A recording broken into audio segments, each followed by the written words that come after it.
2 hours later. Ika'y aking makilala, damdamin ko'y puno ng saya. Biglang tumibok itong puso ko, baka ikaw na nga.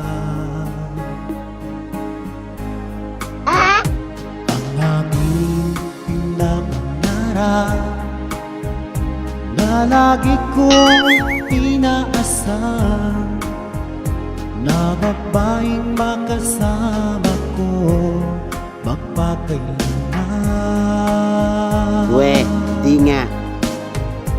Sana ay iyong mapansin itong puso kong labis na nagmamahal. Pangako kong di ka iiwan, di ka sasaktan, pagkat ikaw lang ang aking isa. Sa puso ko wala nang iba, at sa'yo ko lang iaalay wagas na pag-ibig ko para lang sa iyo.